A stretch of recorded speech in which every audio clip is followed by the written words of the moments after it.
Hello दोस्तों, स्वागत है आपका हमारे यूट्यूब चैनल में। आज की वीडियो के बारे में आप थंबनेल देखकर ही समझ गए होंगे कि जैसा कि हम बात करने वाले हैं कि नॉर्मलाइजेशन कैसे होता है, अंक कब बढ़ते हैं या कब घटते हैं, या फिर कम अंक आने पर भी हमें अधिक परसेंटाइल कैसे मिल जाता है, इसके बारे में हम सबूत के साथ बात करेंगे। तो इसको अगर हम समझें तो इसको हम दो उदाहरणों से समझेंगे। केस 1 है जब हमारे पेपर में कुल प्रश्न 100 आए थे और ईएसबी द्वारा गलत मान्य प्रश्न उस शिफ्ट में मान लीजिए 18 थे। आपसे टोटल 100 प्रश्न पूछे गए थे जिसमें से 18 प्रश्न ईएसबी ने माना कि उस शिफ्ट में गलत थे। तो कुल शेष प्रश्न जो सही उस शिफ्ट में बचते हैं वो बचते हैं 82। ठीक है, ये बेसिक डाटा है कि हमारे टोटल ईएसबी से 100 प्रश्न आए थे जिसमें से 18 उस शिफ्ट में गलत माने गए और कुल शेष प्रश्न बचते हैं 82। अब मान लीजिए आपने कंप्यूटर स्क्रीन पर जो प्रश्न देखे वो थे 66। आपके जो अंक आपको कंप्यूटर स्क्रीन पर आपके एग्ज़ाम वाले दिन प्राप्त हुए वो 66 थे और ईएसबी द्वारा हटाए गए प्रश्नों में जो 18 प्रश्न हटाए गए थे उसमें से आपके सही में से 9 प्रश्न गलत सिद्ध हुए। ठीक है, 66 आपके कंप्यूटर स्क्रीन पर आए थे और उन 66 में से 9 आपके ईएसबी ने कहा कि गलत सिद्ध हुए, यानी आपके शेष नंबर बचते हैं 57 बेसिक नंबर।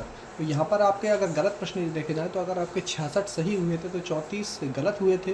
अब इन गलत प्रश्नों में ईएसबी द्वारा गलत सिद्ध कितने थे? 9।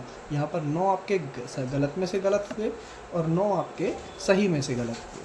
तो गलत प्रश्नों में इनको आप बचे बाकी 25 प्रश्न। इनके बारे में हमारा कोई ज़्यादा जानकारी काम की नहीं है, इसलिए हम इनको यही छोड़ देते हैं। अब अगर हम बेसिक बात करें तो जो शेष प्रश्न बचे वो टोटल प्रश्न बचे हमारे 82 और आपके सही वाले बचे 57।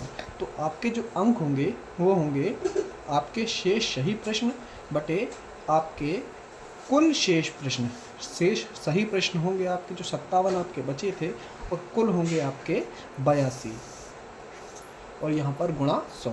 तो 57 बटे 82 गुणा 100 जब आप करेंगे तो जो आपका अंक है वो आपके नॉर्मलाइजेशन के बाद वाले अंक आपको प्राप्त होंगे। इसका मैं आपको सबूत भी आगे बताऊंगा। यहाँ पर आप देख सकते हैं कि हमारे अंक बढ़ चुके हैं। अब अगर हम केस 2 की बात करें तो यहाँ पर कुल प्रश्न 100 थे जिसमें से ईएसबी द्वारा गलत मान्य प्रश्न वही 18 थे। तो हमारे कुल प्रश्न बचे थे 82 जो सही थे ईएसबी के अनुसार। अब आपके कंप्यूटर स्क्रीन पर मान लीजिए आपका स्कोर 66 आया जिसमें से 15 प्रश्न ईएसबी ने माने कि ये हमने गलत सेट किए थे। तो आपके शेष अंक बचते हैं 51 और ये आपके गलत प्रश्न वैसे ही 34 आप गलत करके आए थे जिसमें से 3 ईएसबी ने माना कि ये गलत थे, प्रश्न हमने सेट ही गलत किए थे। तो शेष प्रश्न बचते हैं 31। ये हमारे काम की जानकारी नहीं है इसलिए इसको हम फिलहाल छोड़ देते हैं। तो जैसा कि आपने देखा कि आपके शेष सही प्रश्न यानी जिनका आपने सही उत्तर दिया 51 और कुल प्रश्न थे आपके 82। तो आपके अंक उसी तरीके से निकाले जाएंगे। आपके शेष सही प्रश्न बटे आपकी शिफ्ट में जो कुल प्रश्न थे जो सही माने गए यानी जिनको ईएसबी ने सही सेट किया था, जिनके उत्तर गलत नहीं थे, गुणा 100। तो यहाँ पर 51 बटे 82 गुणा 100। तो यहाँ पर आपका जो फाइनल स्कोर निकलता है वो निकलता है 62.195121। तो जैसा कि आपने देखा कि पहले वाले केस में हमारे अंक बड़े थे लेकिन इस वाले केस में घट गए।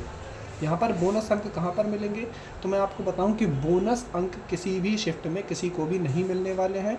आपका फाइनल स्कोर किन बातों पर निर्भर करता है या आपका परसेंटाइल किन बातों पर निर्भर करता है उन्हें हम समझते हैं।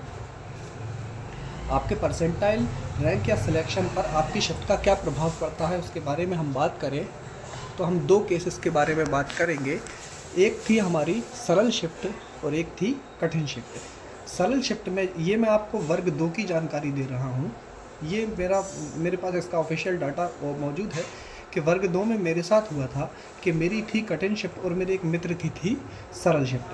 कठिन शिफ्ट में मुझे 69.191521 का फाइनल स्कोर प्राप्त हुआ जिसमें मेरा परसेंटाइल 99.475632 था और मेरी रैंक 258 थी। वहीं दूसरी ओर मेरा जो मित्र था उसका फाइनल प्राप्तांक 72.2222 था और उसका परसेंटाइल 98.736499 आया। यानी उसका परसेंटाइल मेरे परसेंटाइल से कम रहा और उसकी रैंक भी मेरी रैंक से अधिक रही, उसको बड़ी रैंक प्राप्त हुई, यानी वो मुझसे बहुत पीछे हो गया। तो इसके बारे में आपको आगे वीडियो में जानकारी मिल जाएगी, देखिए। जैसा कि आप देख रहे हैं, ये मेरी जो वर्ग 2 का रिज़ल्ट है वो है, जिसमें मेरा 27 अप्रैल की पहली शिफ्ट में एग्ज़ाम था, जिसमें मेरे कंप्यूटर स्क्रीन पर 66 आए थे। जो मैंने आपको पहला एग्ज़ाम्पल दिया था वो इसी का था, जिसमें कुल मुझे 66 अंक प्राप्त हुए थे, जिसमें से 9 सही में से गलत माने गए और 9 गलत में से गलत माने गए। तो यहाँ पर मेरा स्कोर बढ़कर 69.512195 हो गया था और मुझे अपनी रैंक प्राप्त हुई थी, वो थी 258 और परसेंटाइल था 99.475632।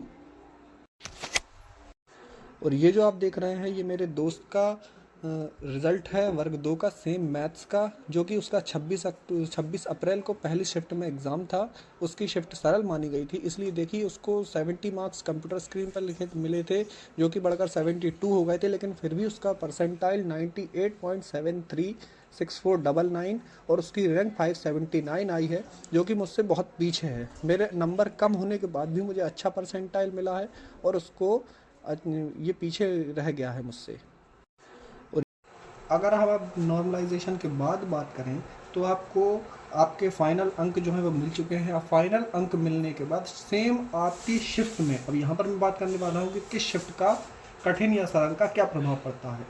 तो जैसा कि आपने देखा, आपकी शिफ्ट के अनुसार आपको अंक मिल चुके हैं। अब आपकी शिफ्ट में आपकी तुलना आपके बाकी विद्यार्थियों से की जाएगी, आपकी शिफ्ट के बाकी विद्यार्थियों से की जाएगी कि आपने कितने विद्यार्थियों को पीछे छोड़ दिया। जैसे मेरे केस में मेरा परसेंटाइल 99.475632 था, यानी मैंने इतने परसेंट विद्यार्थियों को पीछे छोड़ दिया था। तो अब आपके अंकों का महत्व ये परसेंटाइल मिलने के बाद खत्म हो जाता है। अब ये परसेंटाइल ही आपका सारा महत्व रखता है। ये परसेंटाइल जो है वो आपका फाइनल परसेंटाइल है और इसी परसेंटाइल की तुलना अब आपकी दूसरे शिफ्ट के विद्यार्थियों से की जाती है कि उन्होंने अपने कितने विद्यार्थियों को पीछे छोड़ दिया। अब जब आप देखते हैं तो इस परसेंटाइल से अगर उनका परसेंटाइल कम है तो आपसे पीछे रह जाते हैं, और अगर इस परसेंटाइल से उनका परसेंटाइल ज़्यादा है तो वो आपसे आगे निकल जाते हैं और उसी अनुसार आपको रैंक दी जाती है। अगर आपको वीडियो पसंद आई हो तो वीडियो को लाइक और चैनल को सब्सक्राइब ज़रूर करें, और अगर कोई डाउट हो तो कमेंट करें।